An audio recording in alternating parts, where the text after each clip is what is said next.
समय यात्रा 2024 ପାଇଁ ବଡ଼ ଭବିଷ୍ୟତବାଣୀ।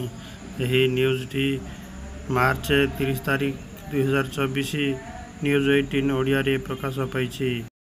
ଏହି ବିଷୟରେ ଅଧିକ ଜାଣିବା ପାଇଁ ଚ୍ୟାନେଲକୁ ଗୋଟେ ଲାଇକ୍ ଏବଂ ସବସ୍କ୍ରାଇବ୍ କରନ୍ତୁ। 2024କୁ ନେଇ 5ଟି ଭବିଷ୍ୟତବାଣୀ। ଭୟଙ୍କର ପ୍ରଳୟରେ ନଷ୍ଟ ହୋଇଯିବ ପୃଥିବୀ। ଜଣେ ବ୍ୟକ୍ତି ଦାବି କରିଛନ୍ତି ଯେ ସେ ଜଣେ ଟାଇମ୍ସ ଟ୍ରାଭେଲର।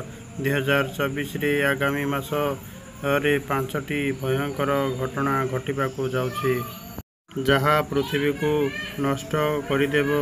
ସେ ଏହି ଭିଡ଼ିଓକୁ ନିଜ ଇନଷ୍ଟାଗ୍ରାମରେ @FearFury ଆକାଉଣ୍ଟରେ ପୋଷ୍ଟ କରିଛନ୍ତି।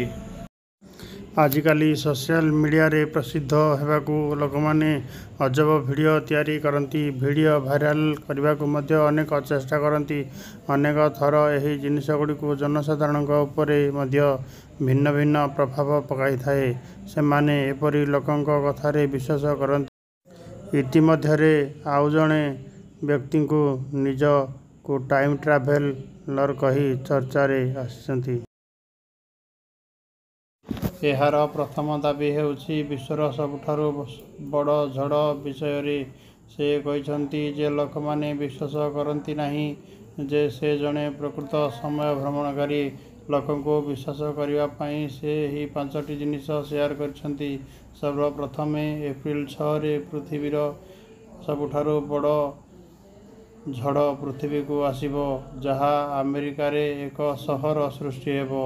ଏହା ହେଉଛି 24 କିଲୋମିଟର, ଯାହା ପ୍ରଶସ୍ତ ହେବ ଏବଂ ସେହି ସମୟରେ ପବନ 1000 କିଲୋମିଟର ପ୍ରତି ଘଣ୍ଟା ବେଗରେ ଚାଲିବ।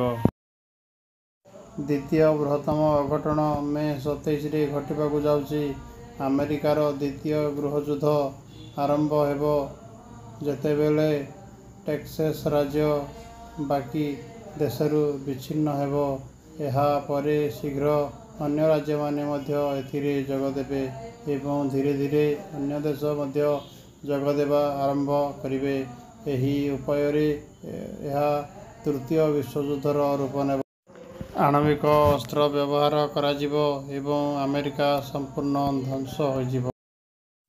ସେହିପରି ସେପ୍ଟେମ୍ବର 1ରେ ଚାମ୍ପିୟନ ନାମକ ଜଣେ ଏଲିୟନ୍ସ ପୃଥିବୀକୁ ଆସିବେ, ଯିଏ ପୃଥିବୀର ପ୍ରାୟ 12,000 ଲୋକଙ୍କୁ ଅନ୍ୟ ଗ୍ରହକୁ ନେଇଯିବେ, ଯେଉଁଠାରେ ଜୀବନ ସମ୍ଭବ ହେବ। ସେ ଏହା କରିବେ ଯାହାଦ୍ୱାରା ମାନବ ଜୀବନ ରକ୍ଷା ହୋଇପାରିବ। ଏହା ପୂର୍ବରୁ ଆହୁରି ଅନେକ ଏଲିୟନ ଆସିବେ, ଯେଉଁମାନେ ଆକ୍ରମଣର ଲକ୍ଷ୍ୟ ନେଇ ପୃଥିବୀରେ ପହଞ୍ଚିବେ। ସେପ୍ଟେମ୍ବର 19ରେ ଅତ୍ୟଧିକ ତୀବ୍ର ଝଡ଼ ଆମେରିକାର। ନଭେମ୍ବର 3ରେ ବିଶ୍ୱର ବୃହତ୍ତମ ଜୀବ ସିରିନ୍ କ୍ରାଉନ୍ ପ୍ରଶାନ୍ତ ମହାସାଗରରେ ମିଳିବ, ଯାହା ବୃହତ୍ତମ ବ୍ଲୁ ହ୍ୱେଲ ଠାରୁ 6 ଗୁଣ ବଡ଼ ହେବ।